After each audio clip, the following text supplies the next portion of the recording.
வணக்கம். அருட்பெருஞ்சோதி அருட்பெருஞ்சோதி தனிப்பெருங்கருணை அருட்பெருஞ்சோதி. இந்த புண்ணிய பூமியில் நாங்கள் வசிக்கின்றோம். எங்களது புண்ணிய பூமி சேவையை மக்கள் அனைவரும் அதில் பங்கு புரியுமாறும் அவங்களுடைய அருளை பெறுமாறும் மிக தாழ்மையுடன் கேட்டுக்கொள்கிறோம். இந்த பூமி கரிக்கலாம்பாக்கம், நத்தமேடு ஏறுகரை, தென்னம்பாக்கம், அடுத்தது காரணப்பட்டு. அங்கே ஜீவசமாதி கந்தசாமி பிள்ளைக்கு ஜீவசமாதி அமைஞ்சிருக்குது. அவங்க வள்ளலாருடைய அணுக்க தொண்டர்.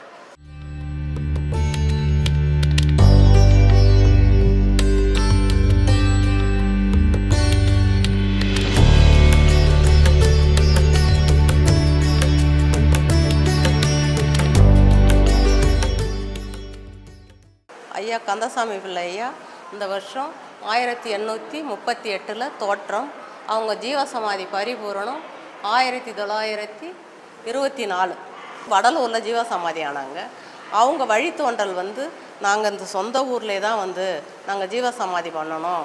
அவங்க மூதாதையார் இங்கேருந்து மாட்டு வண்டி எடுத்துன்னு போயிட்டு அதில் அவங்க ஐயாவை எடுத்துன்னு அவங்களுடைய இடத்துலே சாமுக்கா ஐயாவுடைய இடத்துலே ஜீவசமாதி பண்ணியிருக்கிறாங்க.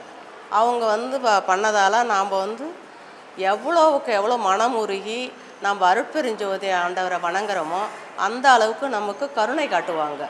ஊர் மக்கள் அனைவரும் எல்லாமே வாரந்தோறும் 100 பேருக்கு அன்னதானம் செய்கிறோம்.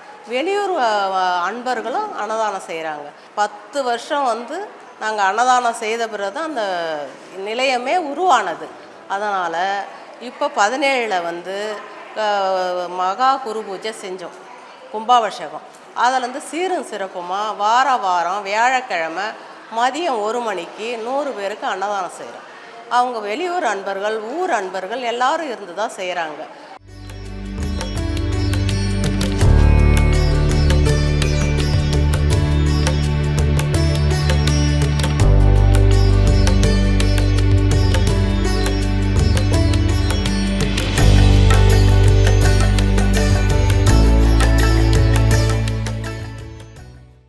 இரத்தாட்சி கார்த்திகையில் ஏற்ற 17 விரத்த சஷ்டி சேர அவிட்டம் செவ்வாய் விரக்கதனவன் காரண பட்டினிலே கந்தசாமி மிக பெரியோன் பூரணனாய் நின்றான் புரிந்து. இரத்தாட்சி வருஷம் கார்த்திகை மாதம் 17ஆம் தேதி செவ்வாய்க்கிழமை சஷ்டி திதி அவிட்ட நட்சத்திரத்தில் காரணப்பட்டில் கந்தசாமி வள்ளலாருடைய அணுகு தொண்டரான கந்தசாமி பிள்ளை சீவசமாதி அடைந்தார். அவருக்கு இந்த ஊரில் அதாவது முன்காலத்தில் 60 காணி நிலத்துக்கு சொந்தக்காரர். அப்படி இருந்தும் அவர் படித்த படிப்புக்கு சர்க்காரில் வேலையும் கொடுத்தாங்க. பாகூரில் வேலை பார்த்தாரு.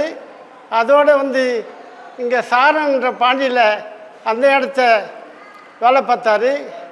கடைசி முடிவில் அணுகு தொண்டராக வள்ளலாறு கூடயே இருந்து பிரசங்கம் செய்ய ஆரம்பித்தார். பாடலாலேயே இசையோடு பாடும்பொழுது வள்ளலார் ஐயா குறிஞ்சிப்பாடியிலே நீ இசையெல்லாம் தேவையில்லை, தன்னுடைய சொந்த குரலிலே பாடினாலே போதும்னு சொல்லி அவரை வழிகாட்டி வச்சாருங்க. அன்று முதலாக தமிழ்நாடு எங்கும் ஒளிவிளக்கு போல பிரசங்கம் செய்து வள்ளலாருடைய மகத்துவத்தை ஏற்படுத்தினாருங்க.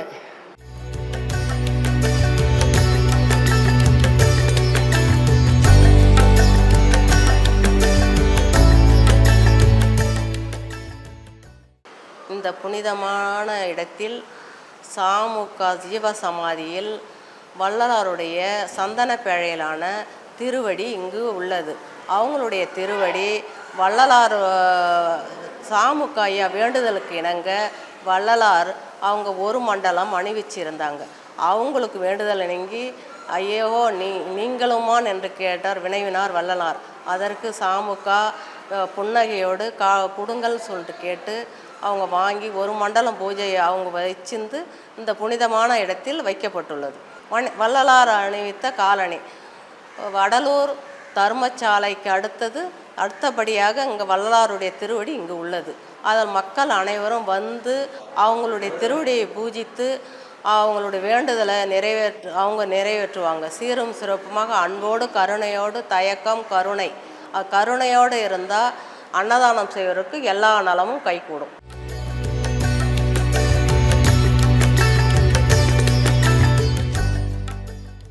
வள்ளலார் திருவருட்பாவை அவர்கிட்ட கொடுத்து வெளியிட சொன்னார்.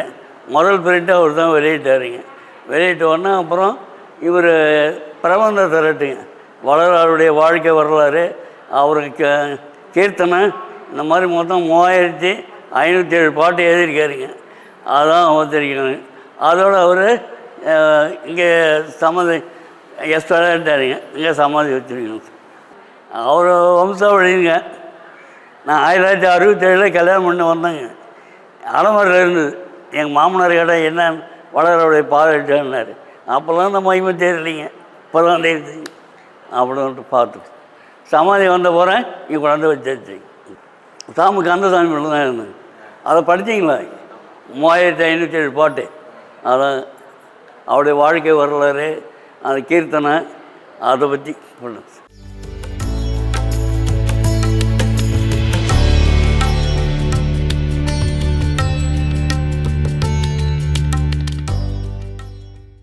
ஐயா அவர்கள் 6ஆம் திருமுறை என்று சொல்லும்படியான அருட்பாவி தன் சிரசிலே நோயின் தலையில் வைத்து பச்சளை மூலிகையிலே அவருடைய என்ன வியாதியோ எந்த வியாதி இருந்தாலும் அவர் கையாலே பச்சளை கொடுத்தால் குணமாகி விடுங்க. இப்படி தமிழ்நாடு பூராவுமே வந்து இதை செய்து வந்தாருங்க. ஆதி காலத்தில் வந்து எந்த வேண்டுதலை நினச்சிக்கிறோமோ, யார் யார் எந்தெந்த வேண்டுதலை நினச்சிக்கிறாங்களோ, எந்த நோய் நல்லா நினச்சிக்கிறாங்களோ அது பரிபூர்ணம் ஆகிடுங்க அவருடைய அருளால். வள்ளலாருடைய பாதராட்சியை சந்தன மரத்தால் செய்து அதை காரணப்பட்டில் கொண்டுன்னு வந்து வள்ளலாரை போட சொல்லி இதுவரையிலும் இந்த மடத்தில் அந்த சமாதி சிவசமாதியில் அது இருக்குதுங்க. அந்த சமாதி வருவங்கெல்லாம் அதை வேண்டுதலை வேண்டிக்கின்னு போனாங்கன்னா அவங்க நோய் நொடியோ நினச்ச காரியமோ நிச்சயமாக வெற்றி அடைவாங்க.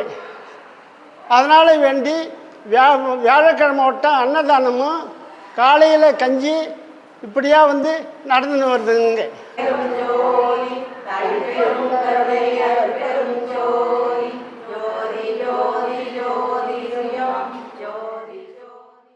பாண்டி பாட்காஸ்ட் யூடியூப் சேனலை சப்ஸ்கிரைப் செய்யுங்க. ட்விட்டர், ஃபேஸ்புக், இன்ஸ்டாகிராமில் தொடருங்க.